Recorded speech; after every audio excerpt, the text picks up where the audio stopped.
On today's episode, we talk about controlling spam within OpenClaw. We talk about agentic security implications, and we talk about giving your agent permissions to run everything in your life. Stay tuned.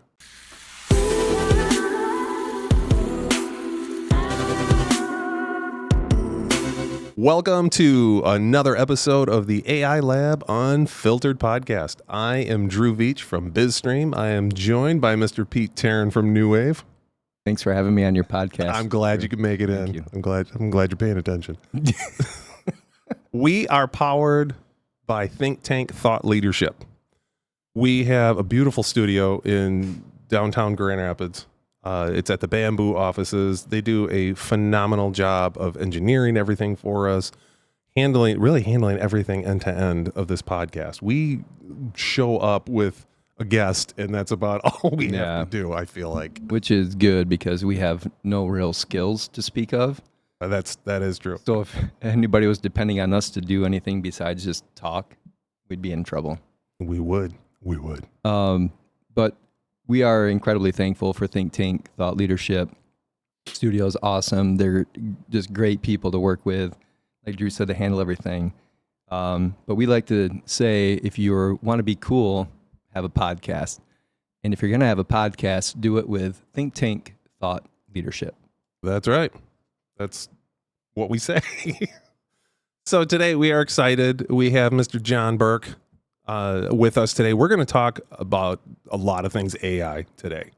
And John, why don't you give us a little intro of kind of your background, because you do a lot with security, and that I think is a huge focus with AI. I think that's one thing that is overlooked in AI, at least when I build stuff. Yeah, I think it's not, for a lot of people, it's not the first thought, but when it comes time to like actually start implementing and people start having serious conversations, it immediately goes to security, because you're handling so much data, and what is my AI going to have access to, and what's it going to do with that data? And data is the new gold, so it has to be protected. So yeah, how did you end up getting started in all this? Yeah, I mean, I would agree exactly. Data's gold. It's been that way for a long, long time, and now, like, it was how to gather that data, and now with AI, it's just there that you can use it. So you were trying to get it, and now it's just, you can just turn an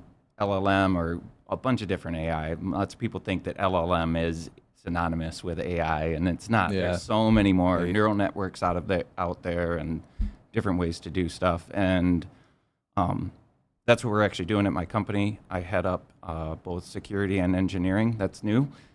Since I talked to you guys last, I'm heading up engineering as well at the company.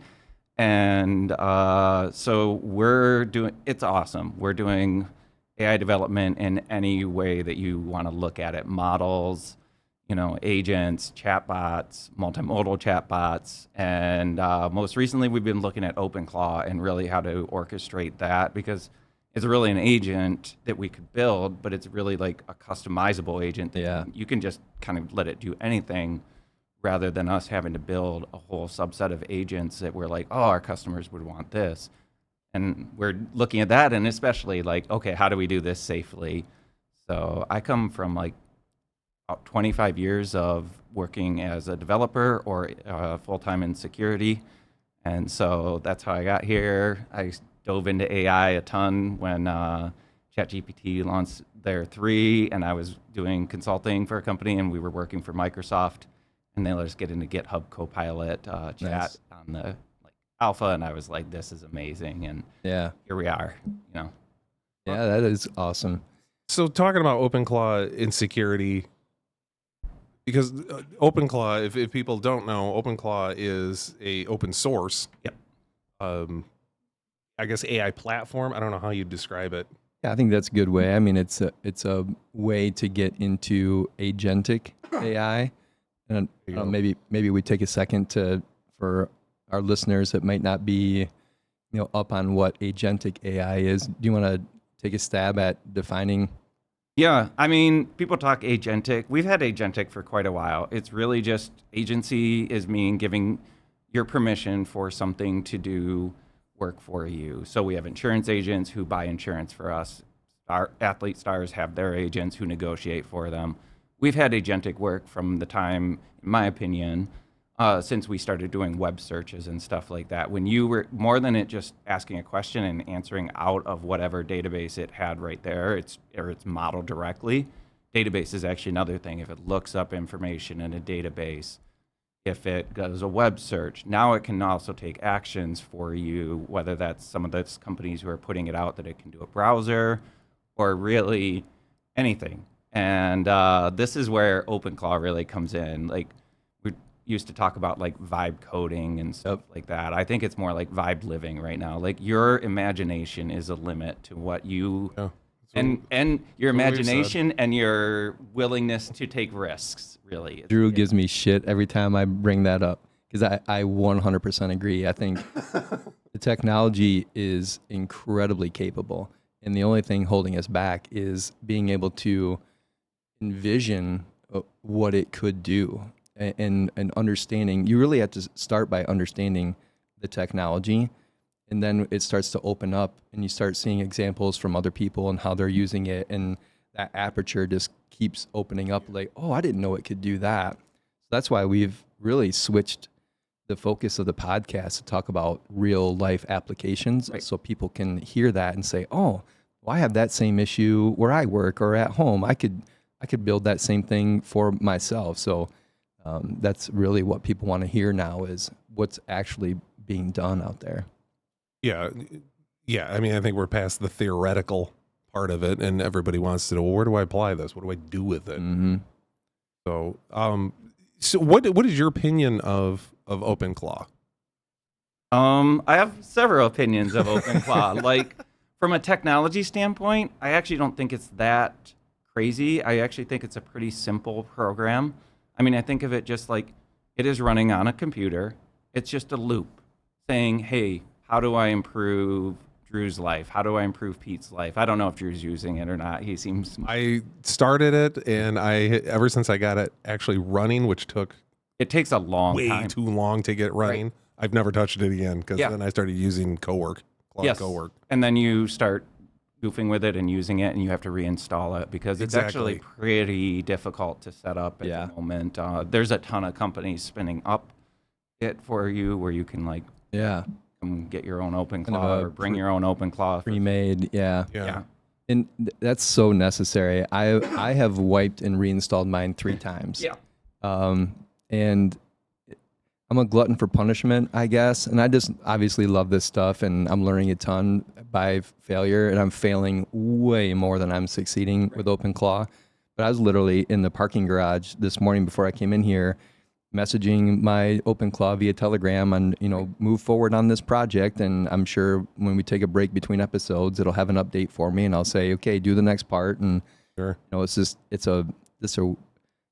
so freaking cool. Right. But it's also very challenging, and it's hard. Like if somebody came to me and said, where could I get into agentic AI? Don't start there. I would say go to Claude and use Cowork or Claude Code or whatever. Until you get way more knowledgeable. Don't even waste your time on OpenClaw unless you really want to dig in and go down a rabbit hole. Yeah. I mean, at the same time, it's past that, it's just looping, calling an LLM, whatever LLM you want to hook it up to. You can even host your own on it and everything. And then, the other power of it is it just has so many connections to tools. So it's going to have as much permission as you want to give it, which is, all the way up to root access. You can put it on. A lot of people are buying a Mac Mini and just giving it root access, and they know well. These are technology people who know well. Make sure you put it on its own network if you're going to do that, like thinking security. Like you really don't want it on your home network at the same time. Even out-of-the-box routers oftentimes give you like a guest network or something. Put it on that thing. You know, make sure it can't touch all of your other home electronics. But if you go that way, like there's ways to set it up, but you can give it keys to anything, and and then it's just going to go, and it's going to, AI is also interesting because it's going to take its interpretation of what you want to do. Yeah. I have a story to go along with that. So, my wife and I have 3 kids. Our oldest son, he's going to turn 20 here on Sunday, and he's on the autism spectrum. So communication for him it can be difficult at times. And we last week, and he's living with us at the house. So my wife and I work outside of the home, and we needed to get some clothes out of the washer into the dryer because our daughters had soccer that night, and we had to dry the uniforms and the socks and all that kind of stuff. My wife texts my son and says, "Hey, can you take the clothes out of the washer and put them in the dryer?" And he texts back, he's like, "Yep." And so my wife gets home and she goes to the dryer. You didn't hit start. Nope. That's what it was. She opens the dryer door, everything's soaking wet. And she goes, "Hey, why didn't you start the dryer?" He's like, "Well, you just told me to put the clothes in the dryer." And so my wife and I she was telling me the story while we were driving. And I said to her, I'm like, this is exactly like talking to an AI agent. You have to very clearly define the outcome. Don't give them a step. Like, say, this is what I want the end to look like. If she had said to him, "Okay, the end goal here, bud, is to make sure that these clothes are dry so that we can wear them tonight," that would have been a whole different outcome. He would have thought, "Okay, I need to start the dryer." Like, he knows how to do laundry. What are the steps up to that? He does his own laundry. Like, he knows, put the clothes in the dryer, dry them. But my wife said, just put the clothes in the dryer. So that's what he did. And an AI agent will do the exact same thing. Yeah. So that's one of my skills that I've been using lately is reverse prompting. Have you tried that? Yeah. Like, it is fabulous. It's like doing exactly that, telling your AI LLM or something like, or your agent that's kind of orchestrating that and everything and making it run. You tell it your end goal, and then you tell it to, hey, make yourself a prompt to do that. Like, I have a whole bunch of, I use Cursor probably more than I use OpenClaw right now. Like, I'm doing a couple different things and takes all of my time in the evenings and everything else, but I'll use Cursor. It's really just, they changed it from like, it used to be just VS Code for developers to use, and it was like just a fork of that, which is just their own copy. And now they've actually made a whole new agent interface for it in one of their most recent releases. And that's all it's doing is basically OpenClaw, where you can teach it skills, you can give it connections, and you can give it tools, you can give it skills, and then you can make agents out of those, which is like, I think of it as tools is just connections. Like, you know, what you can do, like, hey, I want to send my email, send and receive email. And please make me something that's going to look through all of my spam and respond to them. I even know one guy who theirs will actually have conversations with the people or the AI that is spamming them now. So he watches that just out of fun. But think about it. Like, what actually at work do you want to do that you're like, okay, some of that spam I actually want a little bit because this is an area of growth.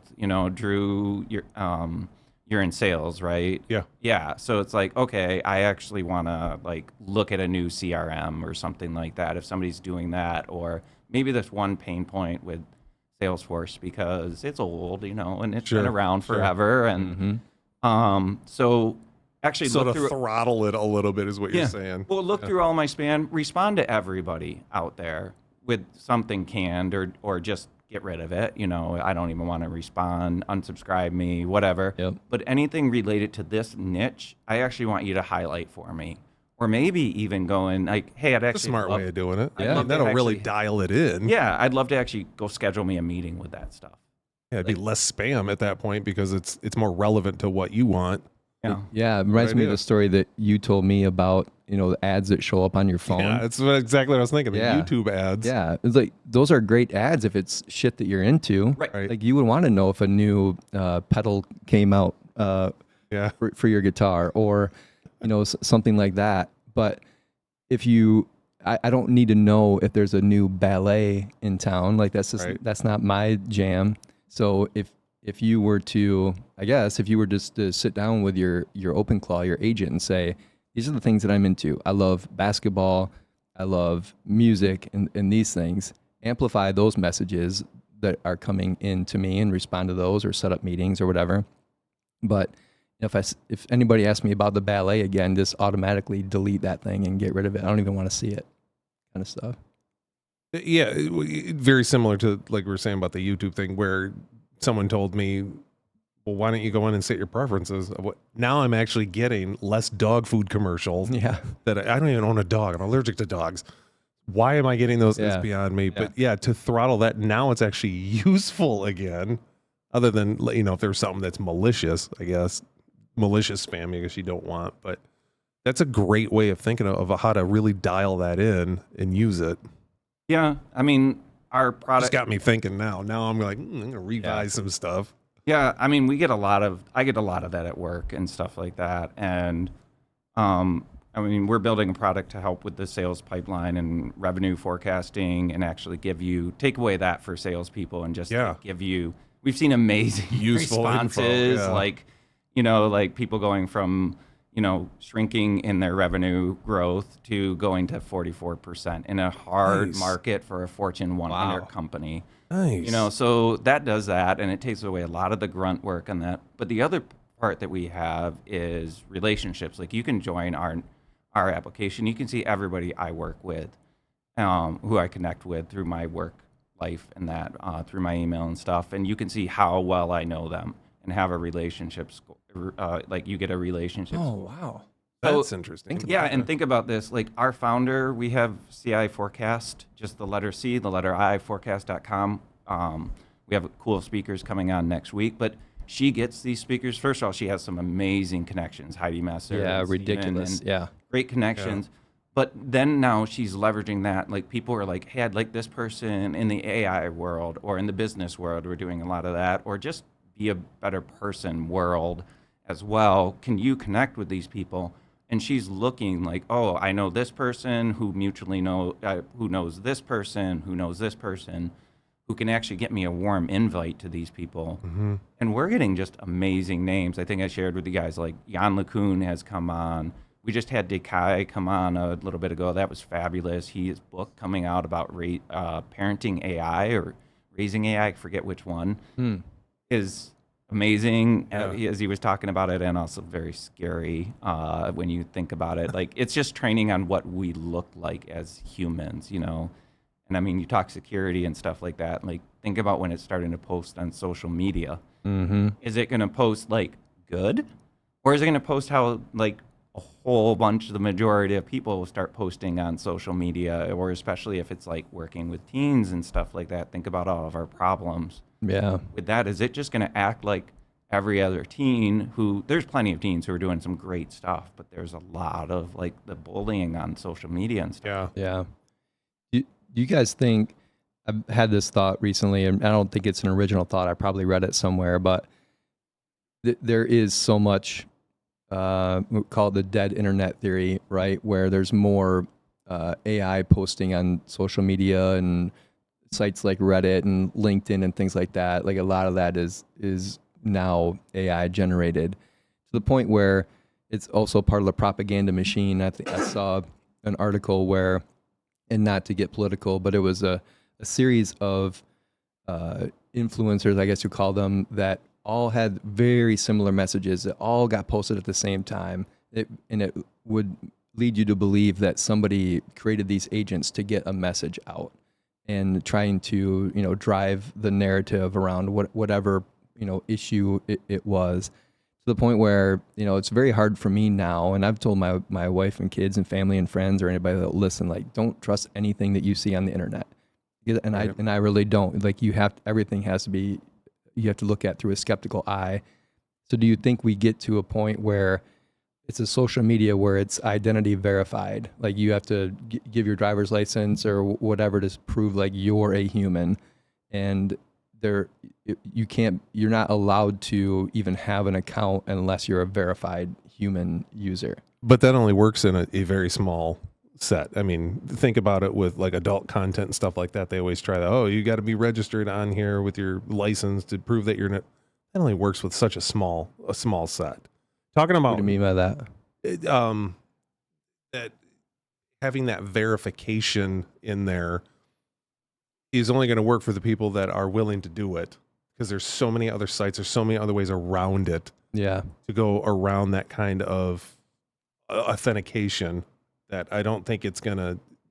It'll make some impact, but I don't think it's gonna make like like you have to have it on a mass scale for it. I don't think it matters at all with OpenClaw. I think that's like a moot point at this point, Probably. because, okay, I have my verified one. People have verified ones already, and they are, you can just turn OpenClaw loose on it. And as this becomes more and more prevalent, like you can just buy an OpenClaw now. Is it going to be safe? Is it going to be secure? I don't know. It's actually really hard to get set up, and it's really hard to secure.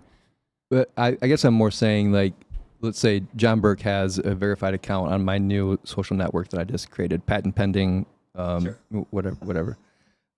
Eat book.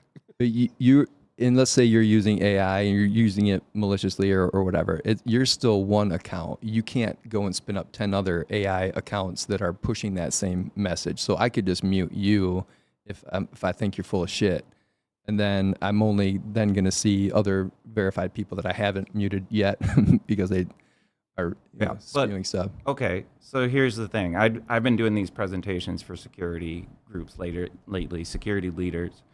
And there's been instances where OpenClaw has been on, or people are using OpenClaw, and already security incidents, like, I don't know. I haven't vetted them, so they're anecdotal, but I think this is a good way to think about that. Like, prod databases having been deleted. Yep. And again, like you talked about, it just is doing what it thinks. Like, I don't want an attacker to ever get access to my production data. Okay, cool. I'm going to go delete that data for you. They will never get access to that data for you. Or it's encrypted it and threw away the encryption key. Like, they're not going to get access to that. Yeah. I do want to come back to that. I'm speaking purely from like a social media standpoint, not like not any kind of production agent or anything that's doing that. I'm just trying to figure out, like, are we going to move to a more verified social media platform that it does not have agents on it? Right. But this is what I was getting at with that. So I tell them, I mention those, like all the security leaders know these. And again, thinking about that, like, what's the point? I haven't verified this stuff, but I could see OpenClaw doing it. So, like, I don't know that this actually happened, or is somebody just making some stuff up? Like, this seems reasonable. I can see it. I don't really care to go vet some of these. There's a few that I'm pretty sure happened because they can name the companies and look at that. But Sure, yeah. Have they actually happened, or did the AI just kind of... Yeah. I've seen articles that blow things up, and it's usually AI just misunderstanding and conflating some pieces of it. Yeah. But the next thing I do for security people is actually do a live demo. And I'll even start it up sometimes right away. I'm just using Cursor.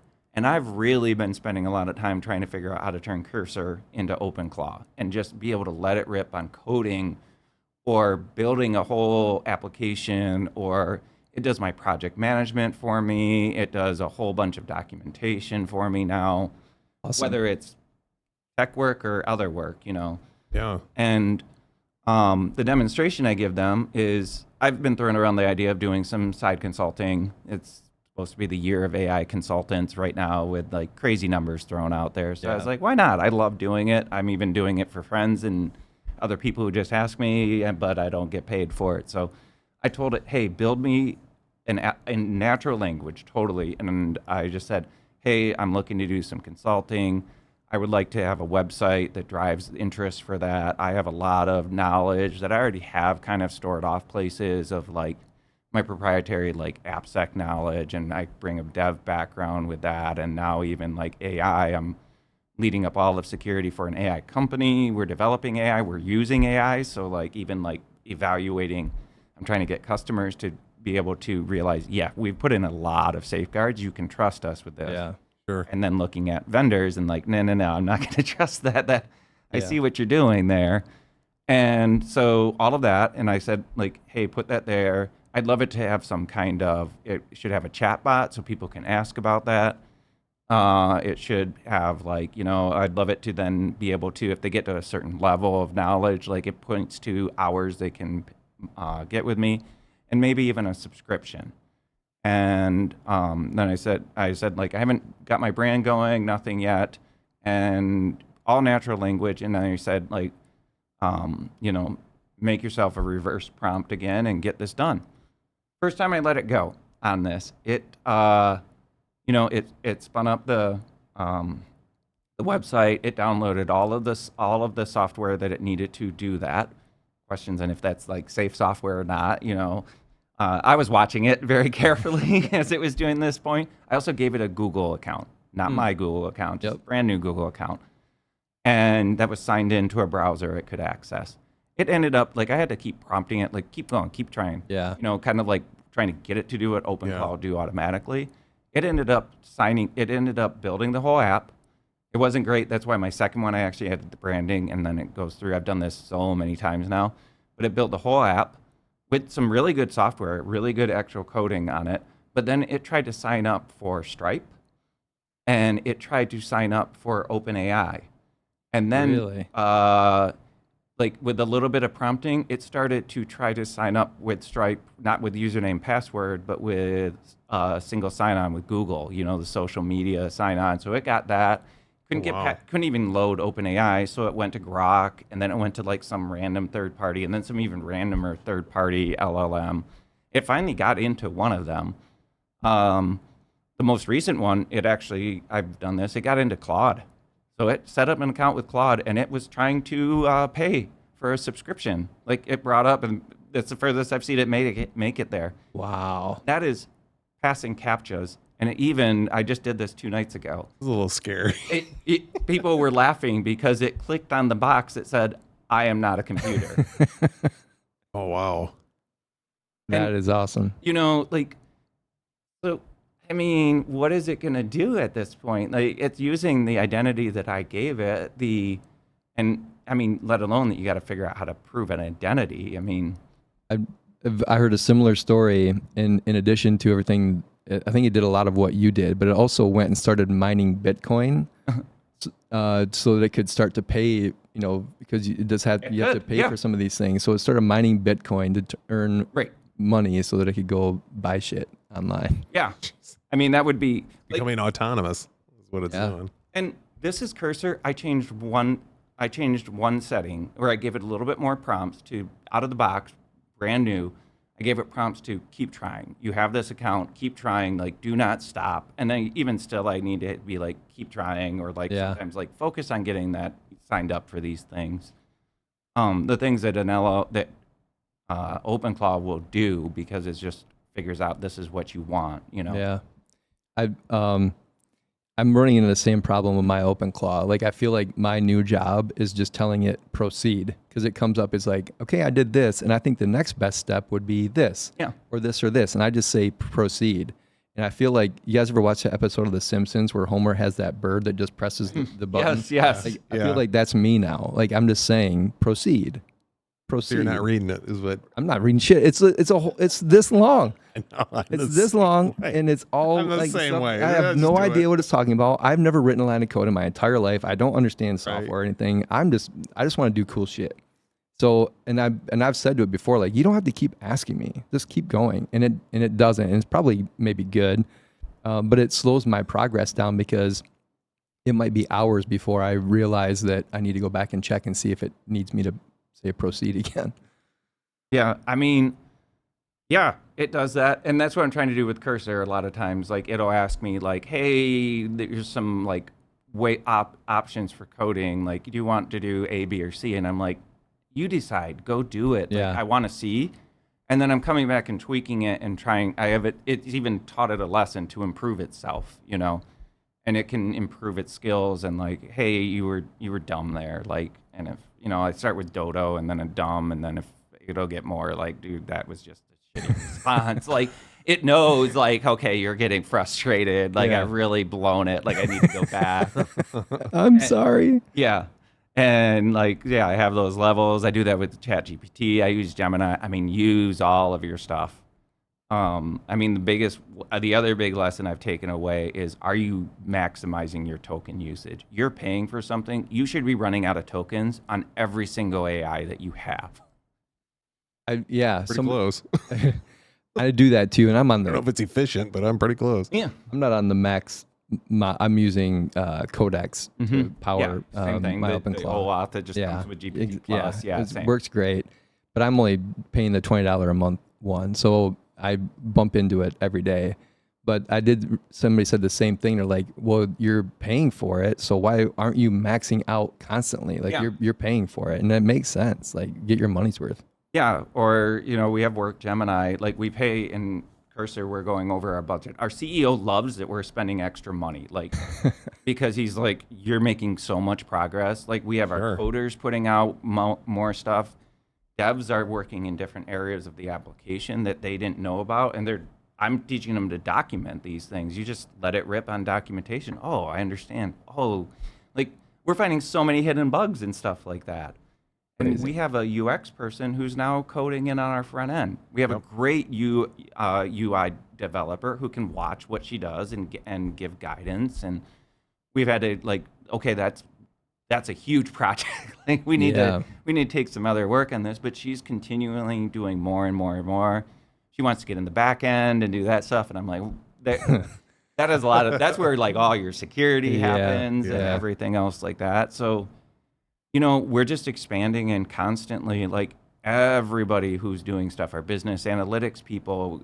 I have just trained up somebody to be that data analyst and he's just getting it for our CEO. It saves our CEO hours a week now because we just run it, and if he wants it to change, and he's like, hey, I want this little piece of data. Okay, we have like 5 different systems. It'll go out, figure out where that piece of data is, and give that to the CEO in his daily report now. That's so cool. We got to wrap this up. Yeah. Wait a minute. Never have enough time. All right. Well, John, really appreciate you being on here multiple times at this point, and just kind of having this kind of conversation is just really cool. I got so many things going in my head now. Dude. I got to do this weekend. I'm going to do this. I'm going to build this. So really appreciating you having you on. Tell our audience where they can find you. Yeah, LinkedIn's great. Just John Burke. I'm working for Collective Eye, so you can do that. It's really just John Burke 42, I think, is my thing, from Hitchhiker's Guide to the Galaxy. So you can find that there. That's probably the best place to get me, or just, my thing is jburke@collectiveye.com. Just like anybody, you can pretty much figure out the email, join our network, and you can find me there too.